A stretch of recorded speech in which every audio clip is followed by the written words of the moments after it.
नमस्कार दोस्तों, आप सभी का स्वागत है हमारे चैनल में। जिन स्त्रियों के बाल लंबे होते हैं ये वीडियो जरूर देखें। क्या कहते हैं भगवान विष्णु? ओम विष्णवे नमः। दोस्तों, एक समय की बात है। देवी लक्ष्मी और भगवान विष्णु क्षीर सागर में शेषनाग की शैया पर विश्राम कर रहे थे। तभी देवी लक्ष्मी ने भगवान विष्णु से पूछा, हे प्रभु, स्त्री के शरीर का वह कौन सा अंग है जिससे उसका सौभाग्य जुड़ा होता है? कृपया मुझे स्त्रियों के शरीर के शुभ लक्षणों के विषय में विस्तार से बताइए। दोस्तों, तब भगवान विष्णु ने मुस्कुराते हुए कहा, हे देवी, आज तुमने बहुत ही महत्वपूर्ण प्रश्न किया है। इस संसार में स्त्री का महत्व सबसे बढ़कर है। स्त्री अलग अलग रूपों में अपने कर्तव्यों को निभाती है। एक कन्या के रूप में वह अपने पिता के घर सौभाग्य लेकर आती है। पत्नी के रूप में अपने ससुराल को सौभाग्य प्रदान करती है और माता के रूप में अपनी संतान का भविष्य उज्जवल बनाती है। किंतु पत्नी के रूप में ही वो अपना सर्वश्रेष्ठ कर्तव्य निभाती है। स्त्री के शरीर के शुभ अंगों से उसके आचरण और सौभाग्य का पता चलता है। ऐसे शुभ अंगों वाली स्त्री अपने पिता, पति और पुत्र के लिए अत्यंत भाग्यशाली होती है। फिर भगवान विष्णु कहते हैं, हे देवी, तुम्हारे प्रश्न का उत्तर देने से पहले मैं तुम्हें एक महान सती की कथा सुनाना चाहता हूँ। वह महान सती थी दामोदर की पत्नी, जिन्होंने अपने अद्भुत त्याग और समर्पण से मुझे प्रसन्न किया था। और जो भी इस कथा का श्रवण करता है उसके सभी पाप और दरिद्रता नष्ट हो जाते हैं। इसलिए हे देवी, इस कथा को ध्यान पूर्वक सुनना। दोस्तों, तब देवी लक्ष्मी ने कहा, हे प्रभु, कृपया उस महान सती की कथा मुझे अवश्य सुनाइए। मैं इसे पूरी श्रद्धा और ध्यान से सुनूंगी। फिर भगवान विष्णु कथा को सुनाना प्रारंभ करते हैं। दोस्तों, प्राचीन समय की बात है। कांची नगर में एक भक्त दामोदर दास और उनकी पत्नी निवास करते थे। उनके घर में उन दोनों के अलावा और कोई नहीं था। वो दोनों ही अत्यंत दयालु, श्रद्धालु और भगवत भक्त थे। उनकी प्रकृति अत्यंत उदार और संतोषी थी। दामोदर दास प्रतिदिन गांव में भिक्षा मांगने जाते और उनकी पत्नी उस अन्न से भोजन तैयार करती थी। यदि उनके द्वार पर कोई अतिथि आता तो वे उसकी सेवा करते और उसे भोजन कराते। उसके बाद ही स्वयं वे भोजन ग्रहण करते थे।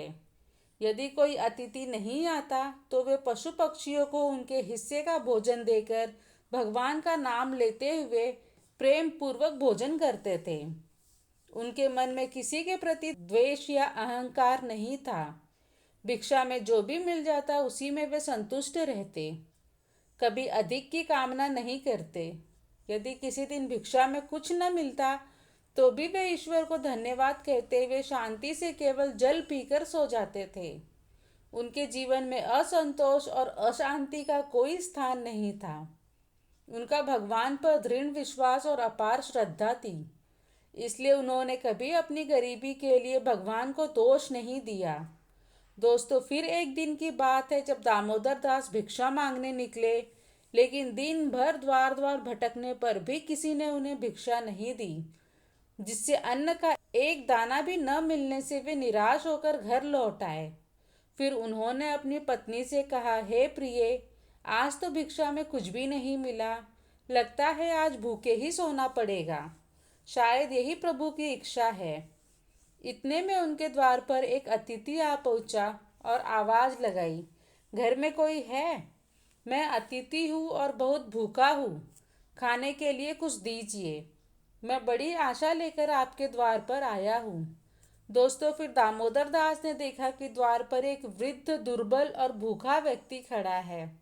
उसे देखकर उन्होंने श्रद्धापूर्वक प्रणाम किया और कहा, स्वामी पधारिए। इस गरीब के घर पर आपका स्वागत है। इस दास के लिए क्या आज्ञा है? दोस्तों, फिर वृद्ध साधु ने उत्तर दिया, हे विप्र, मैंने सुना है कि तुम अतिथियों का बड़े आदर से स्वागत करते हो और उन्हें भोजन कराते हो। तुम्हारे द्वार से कोई भी भूखा लौटता नहीं, इसलिए मैं भी तुम्हारे पास आया हूँ।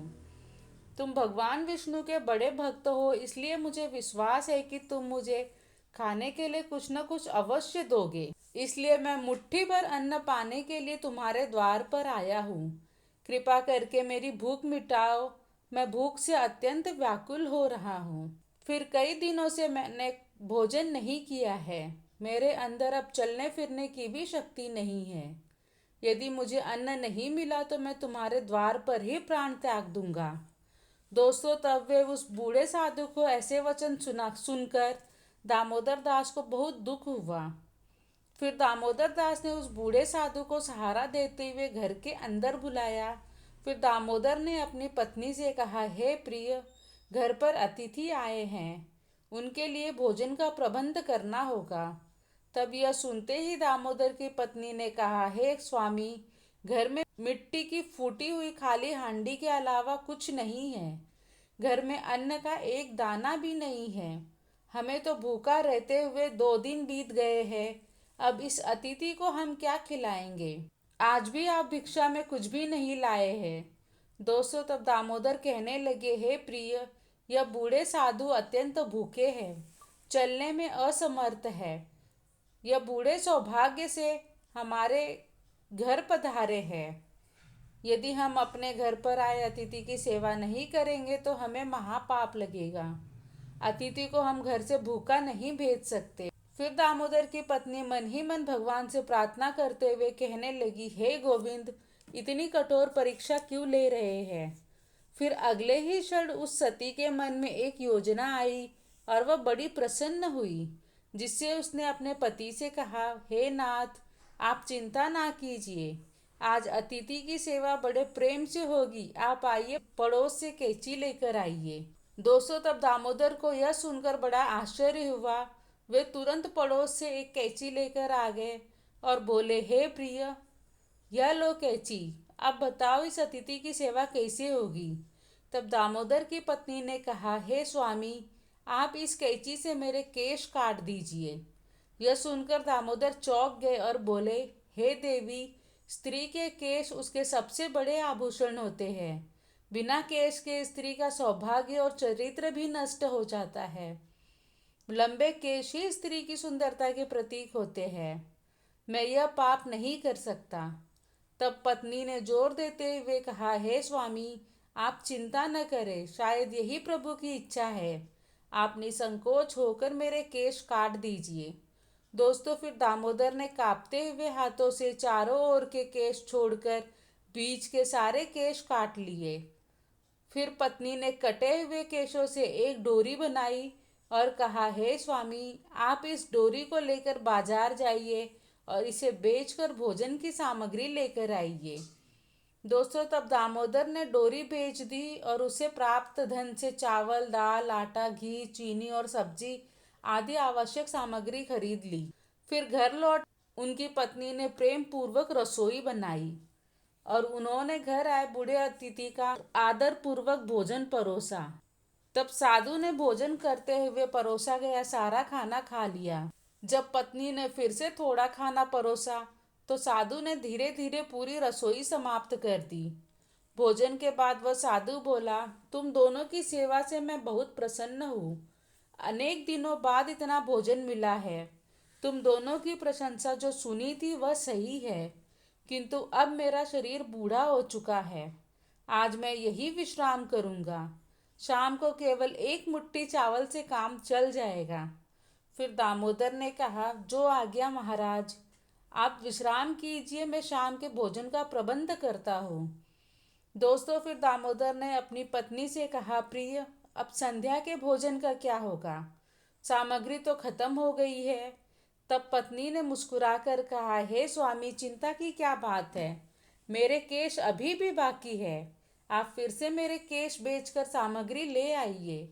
तब दामोदर ने दोबारा पत्नी के केश काटे और उनसे रस्सी बनाकर बाजार में बेची, जिससे उसे धन प्राप्त होने से उन्होंने शाम के भोजन के लिए सामग्री खरीदी।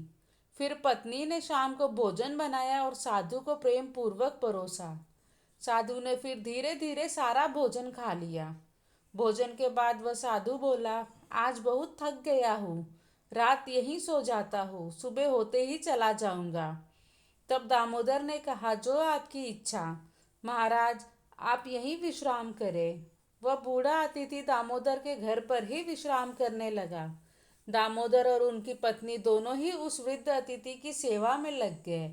वे उनके चरण दबाने लगे और धीरे धीरे रात बीतने लगी, जिससे वह अतिथि भी सो गए। वे कोई साधारण व्यक्ति नहीं थे, बल्कि तीनों लोगों के स्वामी साक्षात भगवान विष्णु ही वृद्ध का रूप धारण कर दामोदर के घर पर विश्राम कर रहे थे।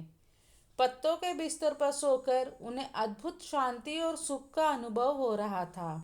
फिर रात को जब वह साधु बाबा सो रहे थे, तब दामोदर ने अपनी पत्नी से धीमे स्वर में कहा, प्रिय, बाबा बहुत बूढ़े और कमजोर है। शायद कल सुबह उनसे चला भी नहीं जाएगा। मैं भिक्षा मांगने के लिए जल्दी निकलूंगा, ताकि बाबा को भोजन करा सके और उनकी सेवा कर सके। बंद आंखों से सोने का अभिनय कर रहे भगवान विष्णु ने यह बात सुन ली, जिससे दामोदर और उनकी पत्नी का त्याग और अतिथि प्रेम देखकर भगवान विष्णु भाव विभोर हो गए। वह भक्त वत्सल है और उनकी हर लीला भक्तों के कल्याण के लिए ही होती है। दोस्तों, फिर धीरे धीरे दामोदर और उनकी पत्नी बाबा के चरणों के पास ही सो गए। उस रात भगवान विष्णु ने अपनी दिव्य शक्ति से दामोदर की पत्नी के सिर पर हाथ फेर दिया, जिससे उसी क्षण उसके सिर पर काले घने और लंबे बाल उगाए। फिर उन्होंने दामोदर के शरीर पर हाथ रखा, जिससे वो स्वस्थ और अत्यंत पवित्र हो गए। भगवान ने झोपड़ी की ओर दृष्टि डाली तो वह झोपड़ी उसी क्षण एक विशाल महल में बदल गई।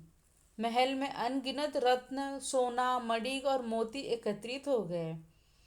इसके बाद भगवान बोले, हे सती, तुम्हारी भक्ति और समर्पण से मैं अत्यंत प्रसन्न हूँ। आजीवन साधना पूरी करने के बाद तुम दोनों वैकुंठ लोक जाओगे। मैं सदैव तुम्हारे साथ रहूंगा।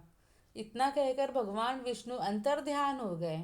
दोस्तों, फिर सुबह जब दामोदर की पत्नी की नींद खुली तो उसने देखा कि उनका घर एक विशाल महल में बदल चुका है। चारों ओर अनमोल वस्त्र, आभूषण और रत्न पड़े थे।